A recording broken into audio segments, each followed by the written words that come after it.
ఇవాళకి తెలియకుండా శ్రీవారికి ప్రేమ లేక సినిమా యూట్యూబ్లోనో లేకపోతే ఈటీవీ విన్లోనో కనిపిస్తే అలా నొక్కి అది స్టార్ట్ అయింది అనుకోండి, అయిపోయేంత వరకు లేవలేనటువంటి ఒక పరిస్థితి శ్రీవారి ప్రేమ.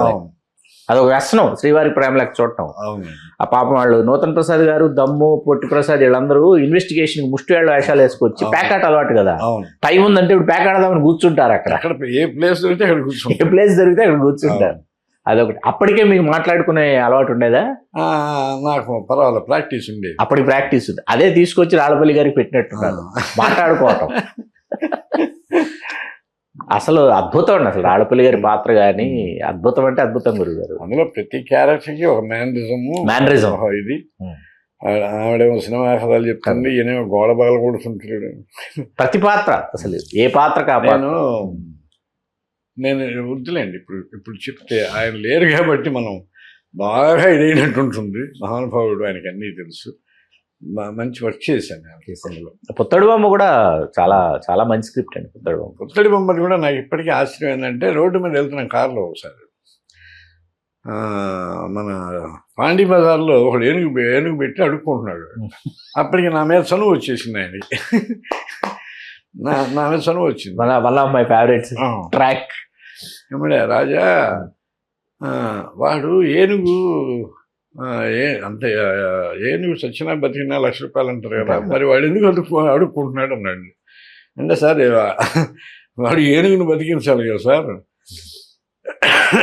అంతే అన్నారు. అనగానే నవ్వుకున్నాం. 10 రోజుల తర్వాత నాకు ఆర్డర్ వచ్చింది పుత్తడి బొమ్మది. అందులో ఇది కామెడీ ట్రాక్ ఉంది మొత్తం. వీరభద్రరావు గారిది అసలు. ఇంకా కవిత, ఆ కవితలు రాయటం, ఆ సెటప్, వాడు ఆ కవితలు భరించలేక వాడికి ఏనుగు బహుకరిస్తే ఇంక వీడు రాయటం ఆపేసి ఏనుగును మేపటంతో తిరుగుతుంటాడు. దానిలో అద్భుతం ఏంటంటే గురుగారు, ఆ ఏనుగును బహుకరించేస్తారు, ఏనుగు మీద ఎక్కి కూర్చోబెడతారు, అయినా ప్రజలందరూ మాయమైపోతారు. కట్ చేస్తే తర్వాత కొన్ని ఎమోషనల్ ఫ్యామిలీ డ్రామా సీన్స్ అన్ని నడుపుతారు సినిమాలో. నడిపేసి కట్ చేస్తే వీరభద్రరావు గారు ఇలా కూర్చుని ఉంటాడు, క్లోజ్ షాట్ అంతే. ఆడొకడు పల్లెటూరు బయట వెళ్తూ ఏంటండి కవి గారు ఈ మధ్య బొత్తికి కనపట్టం మానేసారు అంటాడు అనమాట. అప్పుడు చూపిస్తారు ఏనుగుని. ఏంటోనయ్యా ఈ మొహం పడ్డా దీన్ని పోషించలేకపోతాను, మొన్నే ఒక 50 ఇల్లు అమ్మేశాను అని మొత్తం ఆయన బాధలన్నీ ఎక్కడూ పెడతాడు అనమాట. అవును, మామూలు ట్రాక్ కాదు అసలు. రకరకాల వాళ్ళందరూ వచ్చేసి ఇది ఏనుగు మా అరటికెళ్ళేసింది, తోటలో పెడుతున్నదని కంప్లైంట్లు భరించలేక వాడు రచనే మానేస్తాడు. అది చాలా డెలికేటెడ్, చాలా మంచి విషయం అది. ఆరోగ్యకరమైన హాస్యం కూడా. ఊళ్ళో వాళ్ళందరూ పరిగెత్తి వాడి కవిత ఇలాగ పారిపోతున్న సమయంలో ఏనుగునివ్వటం వల్ల వాడు రాయటం ఆపేశాడు. ఊరికి హింస తగ్గింది. బాగా చేశాడు, అద్భుతంగా చేశాడు. ఇంకా నా డైలాగ్ వర్షన్ నేను ఇంప్రవైజేషన్స్ నేను చేసుకున్నా, మరి బాగా జరిగింది. అలా నవభారతంతో మొదలైన మీ భారతం వెంటనే రాఘవేంద్రరావు గారి దగ్గరికి ఎట్లాగా, అంటే కొత్త వాళ్ళందరికీ రాఘవేంద్రరావు గారు ఇవ్వాలని పాటలకి జొన్నవిత్తులు గారిని, మాటలకి మిమ్మల్ని ఎలా తీసుకున్నారా ఒంటరి పోరాటంకి? అది ఎలా జరిగిందంటే, నవభారతం జరుగుతున్నప్పుడే అక్కడ ఆర్టిస్టులు ఇక్కడికి వచ్చి లొకేషన్స్లో మాట్లాడుతున్నారు నా గురించి. నాకు తెలిసిన విషయం అది. అందరూ రాళ్ళపల్లి గారు, నూతన్ ప్రసాద్ గారు, వీళ్ళందరూ అక్కడ ఉన్నారు. మళ్ళీ ఇక్కడ షూటింగ్లకు వచ్చేవాడు కదా మధ్యలో. నేను సినిమా చేసి వచ్చామండి, ఫలానా మాత్రం రాస్తున్నాడు అదేం చెప్పగానే, నేను ఇక్కడికి రాగానే వితిన్ అక్కడ షూటింగ్ అంతా అయిపోయింది ఆల్మోస్ట్. షూటింగ్ ఇదంతా జరుగుతుంది. ఇక్కడ ప్యాకప్ అయిపోయిన తర్వాత ఒకరోజు రాఘవేంద్ర గారి దగ్గర నుండి ఫోన్ వచ్చింది. అంటే వాళ్ళ మేనేజర్ ఫోన్ చేసి డైరెక్టర్ గారు కలవాలంటున్నారు. ఇంకా అక్కడ నుండి ఆయన దగ్గరికి వెళ్తాం. ఆయన వైభవం అదొక నిజంగా ఇంద్ర వైభవమే, రాఘవేంద్ర వైభవం కాదు, అది ఇంద్ర వైభవం. అది వైభవంలో ఉంటుంది. ఆ స్టూడియో ఆయనతో కూర్చోవటం, మాట్లాడటం అనేది మామూలు విషయం కాదు. నాకు అయితే 28 ఏళ్ళు ఉంటాయి అప్పటికి. అంతే, 28 ఏళ్ళు ఆయనతో కూర్చోవాలి, ఆయనతో సబ్జెక్ట్ డిస్కస్ చేయాలి. ఎలా ఏముంది, మామూలుగా వెళ్ళిపోయినా ఫ్రీగా ఇట్లా కూర్చున్నాం, మాట్లాడుతున్నాం, ఆ మాట ఈ మాట. ఆయన కూడా యూతేగా, ఆయన ఫర్ ఎవర్ యూత్ గా. ఇప్పటికి నేను కొంచెం బిడియంగా ఉన్నా మెల్లమెల్లగా అలా మాట్లాడుకుంటూ నవ్వుకుంటూ ట్యూనప్ అయిపోయాను. అయిపోయి ఇంకా చూసుకుంటూ ఇంకా మనుషులు, ఆ హీరోయిన్లు, ఆ వైభవం అసలు. పైగా అదేంటంటే పాపులర్ నవల అది, త్రినేత్రుడు, సూర్యదేవ రామ్మోహన్ రావు. దాన్ని సినిమాగా మీ దగ్గర కథలే ఉన్నాయా అడిగారు. అంటే ఉన్నాయండి చెప్తాను. ఏమండి ఫస్ట్ స్టార్ట్ ఏమండి అన్నారా, నాకు ఫస్ట్ ఎవరైనా అట్లాగే చెప్పారు. రాజు నుండి రాజా అన్నారు. అది మీరు మీ సినిమాలు విప్లవాత్మక సినిమాల్లాగా ఒక గుడిసి ఉంది, గుడిసి పక్కన ఒక పంది ఉంది, పంది పక్కన గిన్నెలు ఉన్నాయి, ఇలా చెప్పద్దు. బాగా ఆలోచించి మంచి కథ చెప్పండి, చక్కగా బ్యూటిఫుల్గా ఉండాలి కథ చెప్తే అన్నాడు. అంటే తెలుసు కదా మీకు విప్లవాత్మక చిత్రాలు ఎట్లా స్టార్ట్ అవుతాయని ఆయనకి భయం, అలాంటి ఏమన్నా చెప్తానేమని.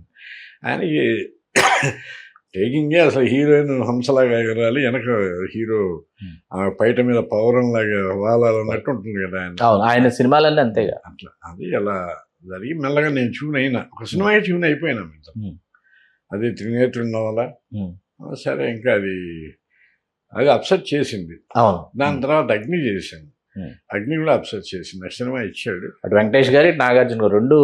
ఆ టైం ఏంటంటే పాపం రాఘవేంద్ర గారు వరుస పరాజయాలతో సతమతమవుతున్న సమయం అది. దాదాపు 6 సినిమాలు 7 సినిమాలు కొట్టేది. రుద్రనేత్ర వరకు చాలా సినిమాలు. జానకిరాముడు కూడా నాకు తెలిసి పెద్ద హిట్ కాదని. ఆఖరి పోరాటం అండి హిట్ పడేంత వరకు. ఆఖరి పోరాటం హిట్ అయ్యేంత వరకు ఫ్లాప్లే, వరుస ఫ్లాప్లే. లేదండి, ఆఖరి పోరాటం అన్నీ అయిపోయినాయి అప్పటికి అయిపోయి త్రినేత్రుడు, ఒంటరి పోరాటం, అంటే అదే ఒంటరి పోరాటమే త్రినేత్రుడు నవల. ఒంటరి పోరాటం, అగ్ని, అగ్నిపుత్రుడు, రుద్రనేత్ర అన్ని దాదాపు ఒక 6 7 వచ్చి ఇంక ఇదైపోయి నెక్స్ట్ మళ్ళీ పికప్ అనుకునేటప్పుడు నాకు తెలిసి అల్లుడి గారితో స్టార్ట్ అయింది. అల్లుడి గారితోనే స్టార్ట్ అయింది. నాకు బాగా తెలుసు అల్లుడు గారు. అక్కడ నుండి అల్లరిమొగుడు, జగదేకుడు అతిలోక సుందరి, అక్కడ నుండి అల్లుడి గారికి ముందే జగదేక వీరుడు, అల్లుడి గారికి ముందు జగదేకుడు అతిలోక, అక్కడి నుంచి 90 జగదేక వీరుడు అతిలోక సుందరి నుండి ఆయనలో ఒక మార్పు వచ్చింది. ఒక ఏదో తెలియని కసి, ఏదో ఒక రకమైన ఒక ఇది వచ్చేసింది, విప్లవం వచ్చేసింది శరీరంలో. జగదేక వీరుడు అతిలోక సుందరి కాగానే ఇమీడియట్గా అల్లుడు గారు, అల్లరిమొగుడు, అలా ఇలా అల్లరి ప్రియుడు, అలా అదొక మేజర్ చంద్రకాంత్, అట్లా ఇంకా ఈ ఆర్డర్లో వెళ్ళింది. ఇంకా ప్రవాహం ఆగల, ముందుకు వెళ్ళిపోయింది అట్లా. మీరు ముత్యాల సుబ్బయ్య గారితో ఎన్ని సినిమాలు చేశారు గురుగారు? ఏమండి, ముత్యాల సుబ్బయ్య గారితో నేను ఒకటే సినిమా అండి, నవభారతమే. అన్నయ్య ఎక్కువ, హరనాథరావు గారు అన్నయ్య గారు ఎక్కువ చేసింది. అయితే సుబ్బయ్య గారు ఎప్పుడైనా సహాయ సహకారాలకు మాత్రం పిలిపిస్తుండేవాడిని. అప్పుడప్పుడు ఉచిత వైద్యాలు చేయాలి కదా. ఆయుర్వేద వైద్యం, హోమియోపతి వైద్యంతో పాటు అలా ఉచిత వైద్యానికి వెళ్ళటం జరిగింది. అదంతా ఒక కథ. హాస్య రచయితగా మలుపు తీసుకోవడానికి కారణం మీరు మరుదూరు రాజా అన్న పేరు వినగానే అద్భుతమైన హాస్యం రాస్తారన్నది వచ్చేసేసింది. అది అదృష్టమే. కానీ ఒక చిన్న బాధ ఏంటంటే నేను రెవల్యూషనరీ రైటర్. అవును, కాలేజీలో నేను రాసిన సినిమాలన్నీ నాటకాలన్నీ నాటకాలన్నీ మహారథం కదిలింది, బాధా సర్పదస్తులు, అభ్యుదయాలే, ఇలాంటివి రాసే రచనలు ఇవన్నీ. అందులో కామెడీ ఉండేది. తెలియకుండా నేను ఇండస్ట్రీకి వచ్చాక నవభారతం కూడా ఎమోషనల్ ఫిలిం, సీరియస్ ఫిలిం కదా, చాలా సీరియస్ ఫిలిం. అట్లా నేను అదృష్టవశాత్తు రాఘవేంద్ర గారి దగ్గరికి వెళ్ళిన తర్వాత ఆయనకేమో ఎంటర్టైన్మెంట్ అంటే ఇష్టం. ఇంకా ఆయన నవ్వించే ప్రాసెస్లో నేను కామెడీ రైటర్గా మారిపోయాను పూర్తిగా. అంటే అంతకుముందు కాలేజీలో కూడా నాటకాలు కామెడీ రాసేవాడిని. రెవల్యూషనరీ ఈ ఫిల్మ్స్తో పాటు మధ్యలో నాటకాలతో పాటు మధ్యలో కామెడీ లేకుండా ఎప్పుడు టచ్ అన్నా ఇచ్చేవాడిని నేను, చిన్న జోకు. అది ఎక్కువైపోయి రాను కామెడీ ఫిల్మ్ మీద ముద్రపడింది. నాకు మెయిన్గా అదే కదా, నాకు నవభారతం కానీ నా ఫిల్మ్స్లో తర్వాత వచ్చిన యజ్ఞము, రణం, ఈ సినిమా అసలు ఇంకా అవి అద్భుతాలు అసలు. హలో, తెలుగు రాజ్యం ఛానల్ చూస్తున్నారా? సామాజిక, రాజకీయ, జీవన చిత్రణే తెలుగు రాజ్యం. అతిశయోక్తులు, అసత్యాలు ఉండవు. రాజకీయ కోణం కాదు, ప్రజా కోణమే కొలబద్ద. తెలుగు రాజ్యం వీక్షణ మీ ఉత్తమ అభిరుచికి నిదర్శనం.